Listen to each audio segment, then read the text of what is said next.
आधी पुनर्वसन मगज धरण बिलाडी धरणाला खामगाव ग्रामस्थांचा विरोध। बांधकाम त्वरित न थांबवल्यास मंत्रालयावर पायी मोर्चा काढण्याचा दिला इशारा। बिलाडी धरणाला खामगाव ग्रामस्थांनी विरोध दर्शविलेला असून बांधकाम त्वरित थांबवण्यात यावे या मागणीसाठी गावातील ग्रामस्थ बुधवारी गावात मोठ्या प्रमाणावर एकत्र जमा झालेले होते। आधी पुनर्वसन करा मगच धरण बांधा अशा घोषणा देत प्रशासनाचे लक्ष वेधले। जिल्हाधिकाऱ्यांना निवेदन देऊन आदिवासी विभागामार्फत पुनर्वसनाची मागणी करण्यात आली। धरणाचे काम न थांबवल्यास मुंबईत मंत्रालयावर पायी धडक देण्यात येईल असा गंभीर इशारा ग्रामस्थांनी दिला। बुधवारी खामगाव ग्रामस्थांच्या शिष्टमंडळाने जिल्हाधिकारी डॉक्टर मिताली सेट्टी यांना निवेदन सादर केले। त्यात म्हटले, खामगाव गावाचा योग्य असा पुनर्वसनाचा निर्णय न घेताच आता धरणाच्या भूमिपूजनानंतर तब्बल 15 वर्षानंतर धरणाची उंची थोड्या प्रमाणात कमी करून बांधकाम सुरू केले आहे। त्यामुळे धरणाचे काम पूर्ण झाल्यावर त्यात साठणाऱ्या पाण्याचा वेढा गावाच्या चारही बाजूने राहणार आहे। या थांबणाऱ्या पाण्यामुळे गावात नेहमीच साप, विंचू यांच्यासह वेगवेगळ्या जंगली प्राण्यांचा कायम गावात वावर राहणार असून हा पाणीसाठा नदीचा पाण्याचा असल्याने डास मच्छरांचा वावर वाढून गावात डेंग्यूचे रुग्ण वाढतील। तसेच गावालगत असणाऱ्या छोट्या मोठ्या संरक्षण भिंतीमुळे 4 महिने गावात पडणाऱ्या पावसाचे पाणी वाहण्यासाठी कुठेच जागा नसल्याने गावात कायम दलदल राहील। शिष्टमंडळात ग्रामपंचायत सदस्य राजेश भिल, बापू ठाकरे, भरत मोरे, विष्णू भिल, अजय भिल, दीपक भिल, संजय वळवी, संजय पाटील, अजित भिल, विनेश भिल, श्रीनाथ भिल, भास्कर पाटील, दाजू वसावे, रवींद्र मोरे, सुभाष मोरे, किसान भिल, रमेश पाडवी, सागर पाडवी, सनी पाटील यांचा समावेश होता। ग्रामस्थांच्या आरोग्यावर गंभीर असा परिणाम होतच राहील, हे कुणीच थांबवू शकत नाही। या नेहमीच्या साथीच्या रोगामुळे धरणाच्या पाण्याजवळ मानवी वस्ती राहू शकत नाही, तरी हा आमच्या गावाच्या आरोग्याचा धोका धरणाजवळ बांधण्यात येणाऱ्या छोट्या मोठ्या संरक्षण भिंतींमुळे थांबू शकत नाही, हे सूर्यप्रकाशा इतके सत्य असल्याचे निवेदनात म्हटले आहे। बिलाडी धरणाचा धोका असून देखील ग्रामस्थांविरुद्ध प्रशासन कट कारस्थान रचत असल्याचा आरोप ग्रामस्थांनी निवेदनातून केला आहे।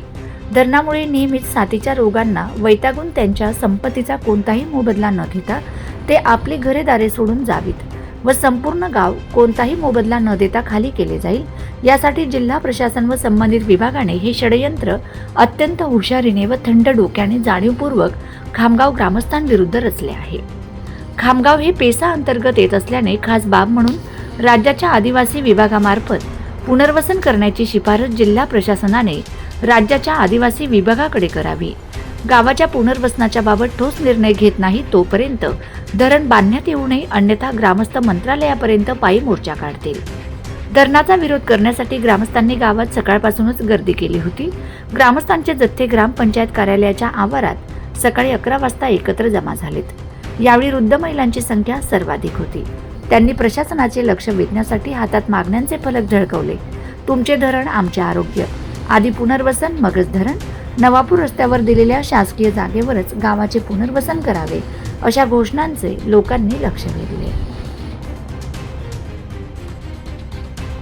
विरचक शिवाराची जमीन खामगाव पुनर्वसनासाठी देण्यात आली होती आणि 15 हेक्टर जमीन ही शासन खरेदी करणार होतं, पण आता शासनाने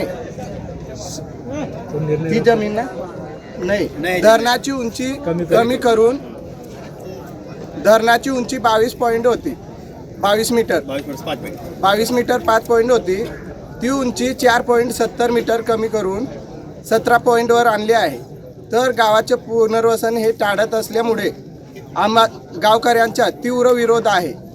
तर कलेक्टर मॅडमांनी आणि शासनाने याची दखल घ्यावी हीच आमची विनंती आहे। नाही खामगाव ते मुंबई पायी जाण्यात येणार आहे, इतकीच आमची विनंती आहे। काय प्रमुख मागणी काय आहे तुमची? प्रमुख मागणी गावाच्या पुनर्वसन।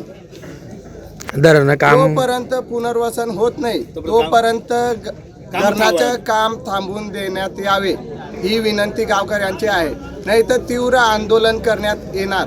आमचे मुख्य कारण आहे खामगाव गावाचे पुनर्वसन करण्यात यावे असे निवेदन आम्ही कलेक्टर मॅडमांना दिले आहे। तरी खामगाव गावाचे पुनर्वसन लवकरात लवकर करण्यात यावे ही विनंती मॅडमांना केली आम्ही। गावाच्या चौफेर पाणी असणार आहे, तरी रोगराई पसरण्याची दाट शक्यता आहे. 16 वर्षापूर्वी बिलाडी धरणाचं भूमिपूजन करण्यात आलं. त्यात आमचं खामगाव गाव पुनर्वसन जात होतं. आज त्यासाठी आम्हाला 14 हेक्टर 65 विरचक शहरात जागाही भेटलेली आहे. पण आज प्रशासनाने त्या धरणाची काही प्रमाणात उंची कमी करून गावाचं पुनर्वसन करण्याचं नाही करायचं असं त्यांनी प्रस्ताव केला असेल आणि ते काम चालू केलेलं आहे. त्याच्यामुळे आमच्या गावाला अजिबात सर्व चौबाजूने पाणी असल्या कारणाने गावात रोगराई पसरेल, म्हणून आमच्या गावाचं पुनर्वसन करण्यात यावं. ते पुनर्वसन लवकर त्यासाठी आम्ही लवकरच, आता जर जिल्हाधिकाऱ्यांनी लवकर निर्णय घेतला नाही तर आम्ही खामगाव तर आदिवासी विकास मंत्री माननीय अशोक उईके साहेबांकडे पायी मुंबईपर्यंत या मागणीसाठी जाणार आहोत लवकरच. त्यामुळे शासनाने लवकर दखल घेऊन आमच्या गावाचा पुनर्वसन प्रश्न लवकरात लवकर मिटवावा अशी आम्ही विनंती करण्यासाठी इथं आलोय.